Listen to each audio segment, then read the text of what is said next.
અને આપણે એન્જોય કરીએ. એમ આટલા બધા સંપ્રદાયો એ સનાતનની સમસ્યા નથી, એ સનાતનની સમૃદ્ધિ છે. નિશ્ચિતપણે આ સમૃદ્ધિ છે. પણ તકલીફ ત્યાં છે કે જ્યારે એની અંદર વેપાર ઘૂસી જાય ને હું મારું જ મોટું ને અમે જ મોટા ને અમે જ, બધા શબ્દ મારે નથી વાપરવા, પણ જે શબ્દ પ્રયોગો થાય છે ત્યાં તકલીફ છે. मैंने ऐसा सुना है भगवान महावीर के समय में, बाबू कदाच भगवान महावीરની જ વાત હતી જો હું ન બોલતો હું તો, સેંકડો સંપ્રદાયો અસ્તિત્વમાં. કોઈએ ભગવાન મહાવીરને પૂછ્યું કે इसमें कौन सही कौन गलत, और भगवान महावीर ने जवाब दिया कि इसके साथ भी लगाओ तो सब सही है और ही लगाओ तो सब गलत है. કે આજ અમારું સારું, અમારું શ્રેષ્ઠ, આપણે આપણા સંપ્રદાય અને સંપ્રદાયના સિદ્ધાંતોમાં આચાર્યો મહાપુરુષોએ આપણને જે કંઈ કહ્યું એની અંદર અન્ય નિષ્ઠા હોવી જોઈએ, એનો વાંધો નહીં. પણ હું જ્યારે એટલો બધો મારી જાતને ઊંચો બતાવવાની કોશિશ કરું કે ગાળ દેવાની દરેક ઠેકાણે જરૂર ન પડે, પણ ઘણીવાર એવી રીતે બોલાતું જાય કે બીજાને આમ જાણે નીચા પાડતા હોઈએ, અને ક્યારેક તો બહુ સ્પષ્ટ રીતે પણ એવું થતું હોય છે. એ ન થાય એટલા માટે થઈ હંપીને રહ્યો, એમાં હવનું હિત છે, એમાં સનાતનની ખરા અર્થમાં સેવા છે, અને સંપીને રહેવા માટેના અમુક નિયમો છે, એના માટેના અમુક નિયમો છે. એ સાથે રહી. હમણાંથી છાપામાં મેં વાંચ્યું કે ઓલા છોકરાનું કંઈક બ્રેન વોશ કર્યું. સાધુનું કામ બ્રેન વોશનું નથી, હાર્ટ વોશનું છે. એને બ્રેન વોશ ન કરાય, એને હવના હૈયા હોય ને એને ધોવાના હોય ને એને નિર્મળ કરવાના હોય.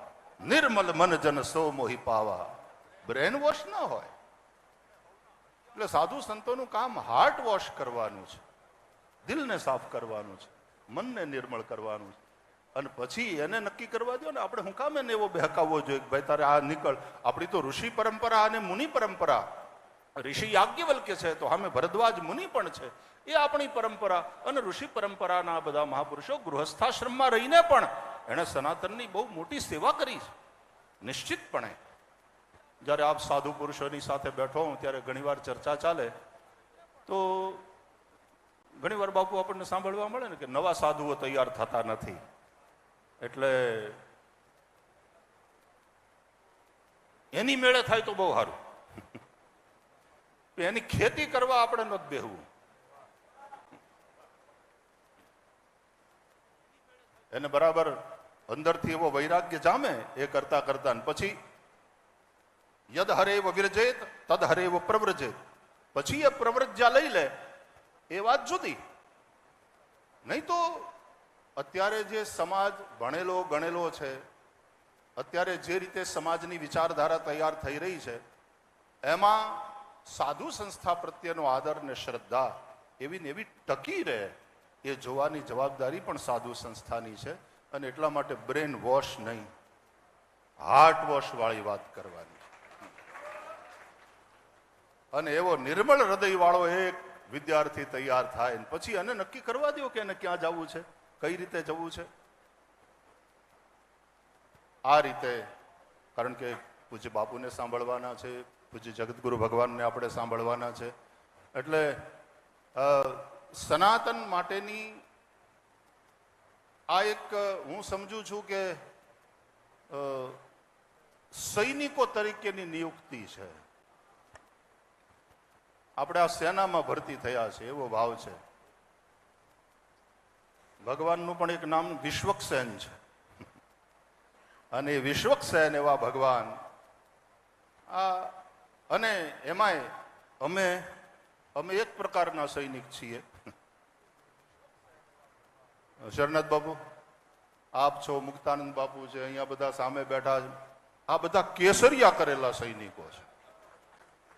અને સૈનિક જ્યારે કેસરિયા કરે એ પેલા કિલ્લામાં રહીને લડતા હોય, અને કેસરિયા કરે એટલે એ સુરક્ષાનો કિલ્લો છોડીને બહાર આવી અને યા હોમ કરીને એક મેં બહુ સરસ સાંભળેલું કોઈક જગ્યાએ કે કોઈ સંન્યાસી મહાપુરુષના ચરણ સ્પર્શ માટે થઈને બધા શ્રદ્ધા હોય એટલે ધક્કામુક્કી કરતા હતા.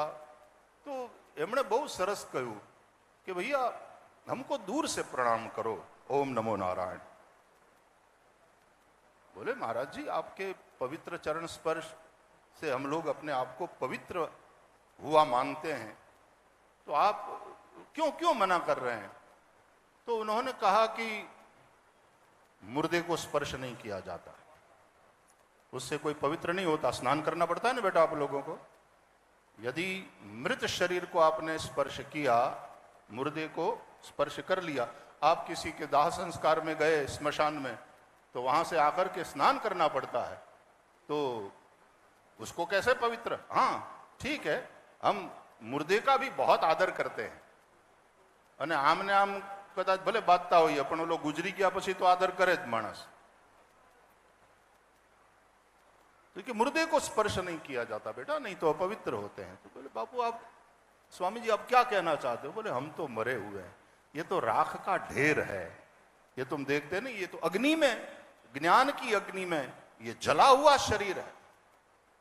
राखना रमकड़ा मारे रामे रमता राख्या. खरा अर्थમાં આમ રાખના રમકડા થઈને અમે તો ફરીએ છીએ, બાકી તો એ જ્ઞાનાગ્નિ દગ્ધ કર્માણમ તમાહુ પંડિતમ બુધાહ.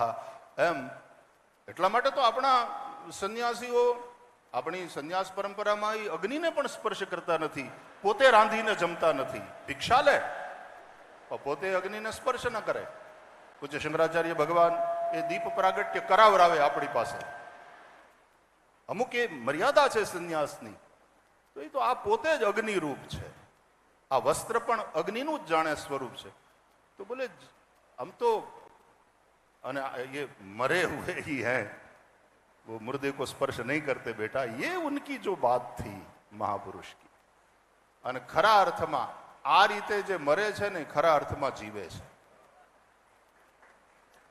એટલે કેસરિયા કરેલા આપ સૌ મહાપુરુષો છો, અને એ મહાપુરુષોને પ્રણામ કરવા માટે અને આપે જે કાર્ય કરી રહ્યા છીએ એ કાર્યને આ નિયુક્તિ પત્ર દ્વારા આશીર્વાદનો ધબ્બો માર્યો છે, જેથી કરીને વધારે સારી રીતે કાર્ય કરી શકીએ એની પ્રસન્નતા છે. પૂજ્ય શંકરાચાર્ય ભગવાનને પ્રણામ, પૂજ્ય મુક્તાનંદ બાપુને, પૂજ્ય બાપુને, સૌ સંતોને પ્રણામ સાથે મારી પ્રસન્નતા પણ વ્યક્ત કરું છું. અને એકલા યુનિફોર્મ પહેરી લેવાથી સૈનિક ન થવાય. થોડા વર્ષો પહેલા બાપુ એકવાર અમે વડાપ્રધાન મૌની વડાપ્રધાન